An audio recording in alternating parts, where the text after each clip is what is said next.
All right, welcome back. So today we're going to be talking a little bit about loans, car loans specifically, and the automotive market as of March of 2023.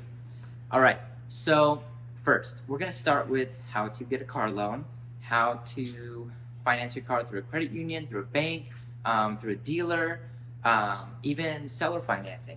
So we'll start with that, and then we'll talk about the broader car market right now in the United States in 2023.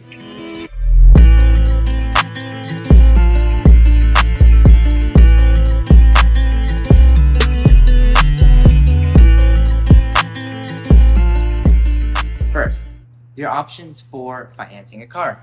Of course, you could pay cash, but we're going to strictly talk about the financing aspect.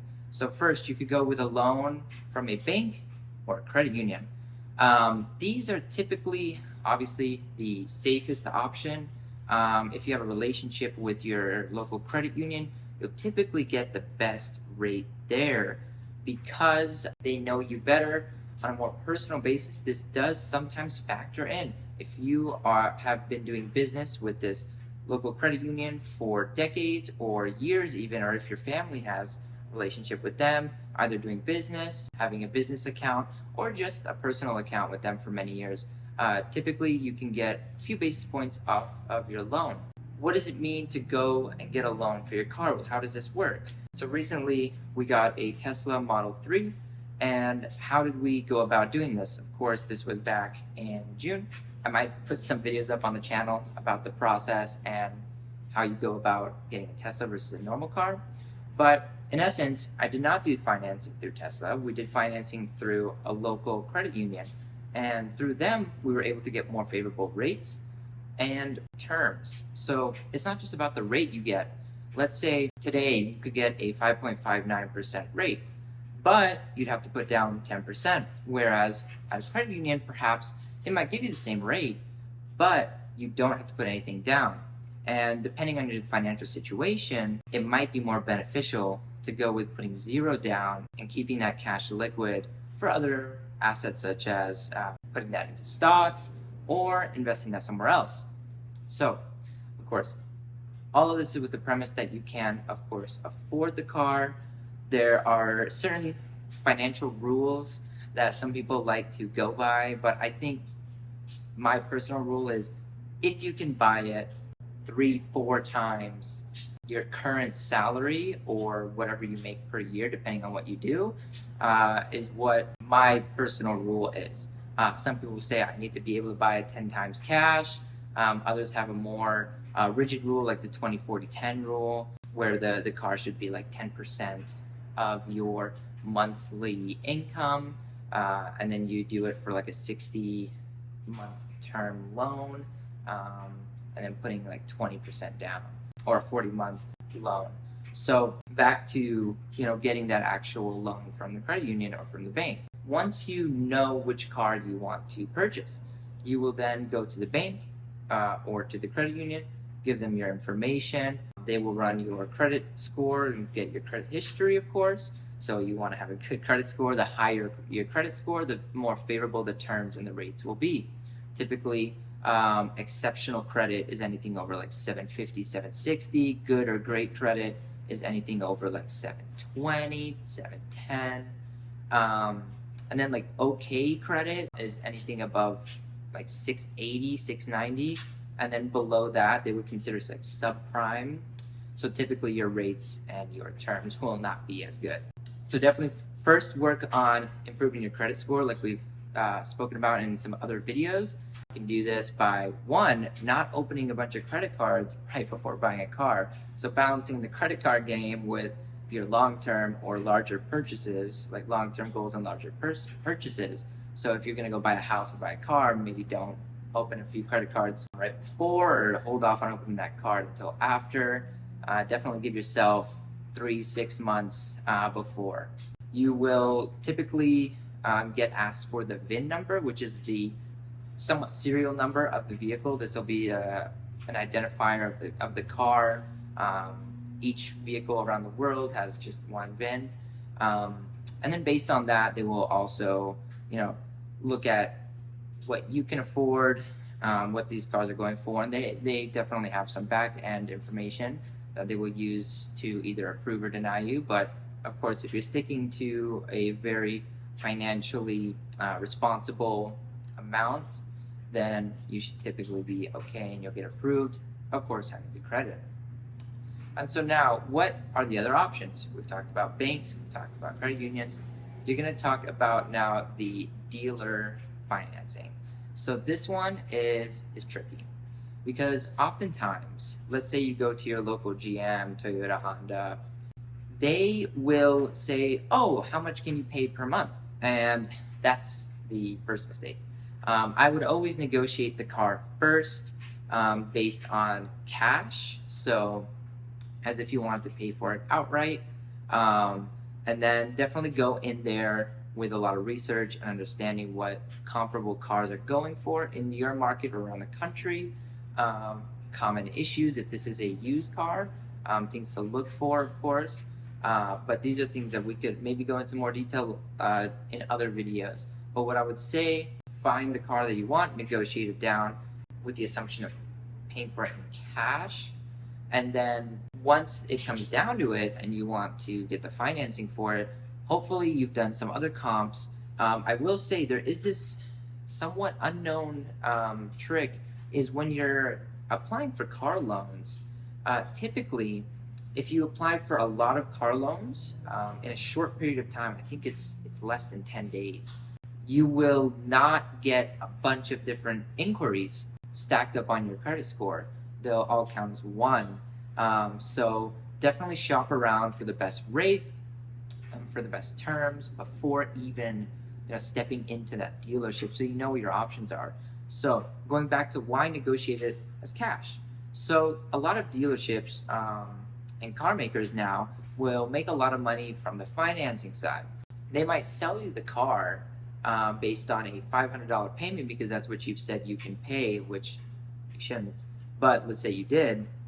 They'll say, oh, well, we'll just fiddle with the terms to get you to that $500 payment, thus getting you to pay for a more expensive car. Either they'll upsell you on a higher trim or a totally different car, or they will increase the price. So let's say if you paid for it cash, this car was going to cost $50,000, but with financing, they're going to charge you like $53,000 or $54,000, but they'll say, oh, we can give you a better rate than your local credit union or your bank like Chase. That's a little trick that they like to play. I would say typically if they offer like 0% financing or 1% financing in an environment like today, March 2023, where rates are significantly higher than that 0%, there's another way that they're subsidizing that.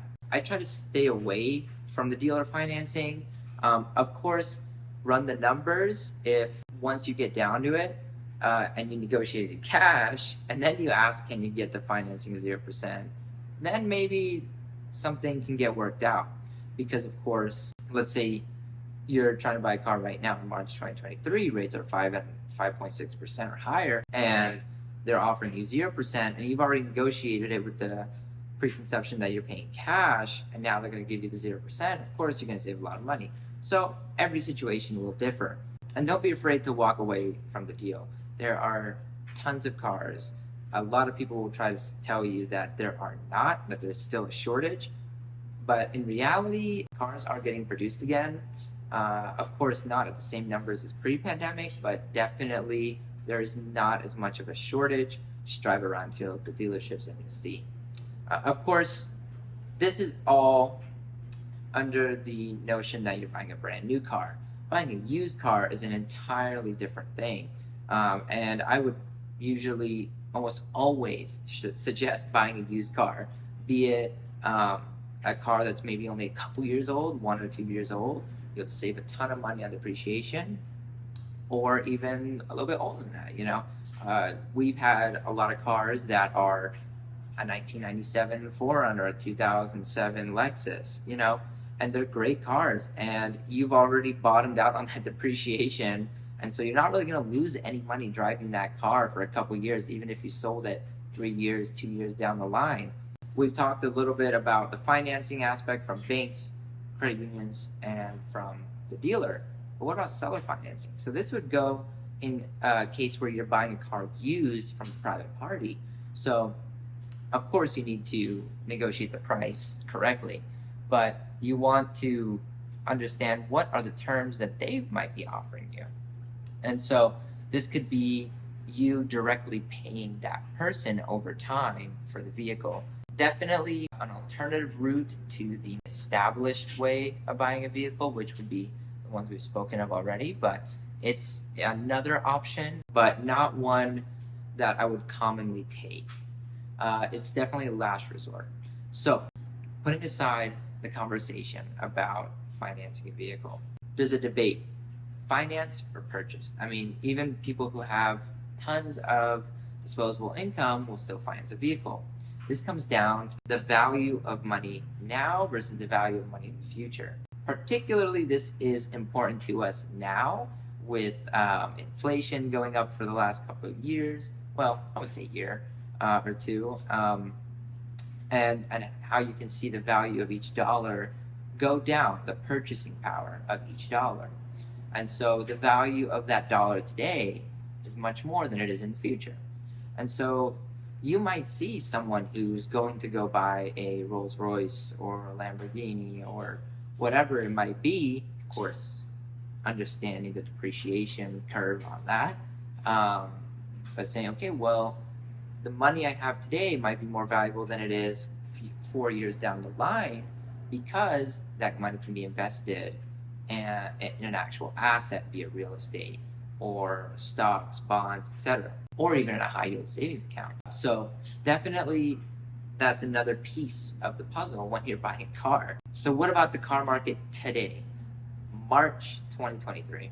It's an interesting place. So you'll see now some cars that were going for astronomical values are rapidly coming down. I know Teslas are coming down in price by a lot. I mean, a 2022 long range you could find used for 40. That car just last year was going for 60 new. Of course, you could buy a new one and get a $7,500 tax credit as long as it's under $55,000 for the Tesla Model 3, for about $52,000, $53,000 for long range, and even cheaper if you go for the base model, which would go for $44,000 pre-tax credit. Of course, you need to be making less than $150,000 every year for single filer, and then joint filers for married couples is $300,000, and then head of household, I believe, is like $225,000.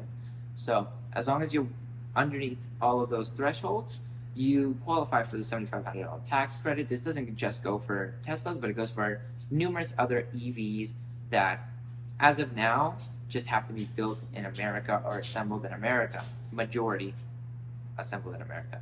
So of course Teslas do qualify for this, and a number of other vehicles. There's also tax credits for hybrids and plug-in hybrids. So going back to the market now, we do see those vehicles coming down a lot. There's still vehicles that are selling for over sticker, of course. There's things such as like niche vehicles, like a manual Supra. It is a long ways out. If you want to order one new, you either have to pay way over sticker, about 15, 20 over, or you'd have to wait a long time. I went to one dealership, they said 5 years is their list because they don't take over sticker purchases. So definitely vehicles like that will go for more. You can see the Corvette market is coming down. However, with the Z06, that one is still elevated. All of this being if you can secure one, but I have been seeing more Corvettes on lots available to purchase today. So there's not like a huge waiting list, unless you're going for like a Z06, in which case, you know, that car would go for over $200,000 in the secondary market. G-Wagons from Mercedes-Benz also have come way down from their peak during the pandemic, from going over $300,000 to now 200 and less in some cases, and in a lot of cases actually. And other off-roaders which blew up during the pandemic are starting to come down to reality. A few of them you'll still have to pay over sticker for, but typically they are coming down a lot more because they are easier to get. Other than niche models such as a Bronco Raptor, which would go for a lot more over and a Toyota 4Runner TRD Pro, which still goes for a little bit over MSRP. But I will say a new Tacoma and a new 4Runner are coming, and people have already put money down for those, even though nothing has been unveiled officially yet. But we anticipate a hybrid version of both of those, probably being the 4-cylinder hybrid that we find in the Toyota Crown. Of course, they do currently use different engines, the Tacoma 3.5 liter V6 and a 4 liter V6 in the 4Runner, both making around 300 horsepower and definitely very reliable. So it's interesting to see where it's going. You see the Tundra is now a hybrid as well. Tundra, because it's a pickup truck, and you can get a hybrid version, may qualify for tax credits as long as it's under $80,000. SUVs and trucks fall within that same threshold that I mentioned before. So, we see the car market coming down back to reality. Special cars still a little bit elevated, but coming down. Interest rates are affecting those more. You see in the ultra premium categories that those vehicles are still staying at quite a premium in price as well. So vehicles that are over $200,000, ultra rare vehicles like a McLaren P1 or any type of newer Bugatti Chiron variant, Koenigsegg's, these vehicles are holding their value quite well, and in some cases still going up. Even a Carrera GT still going up. So when it comes to the market, it is quite segmented, and you would have to look at more common daily vehicles. These are coming back down to reality. A Camry is not going for 20,000 over anymore. That one's back to normal. Same with RAV4s, same with Honda CRVs, things like that. So, just be wary, be smart about your financing, how you pay the vehicle, how you negotiate, and of course the current market conditions and where you think they're going to go. I think they're going to keep going down. Of course, depends on the vehicle, but I'm talking about everyday vehicles. So I wish you luck. If you have any questions, please reach out, like the video, and subscribe. I'll catch you in the next one. Where have I heard that before?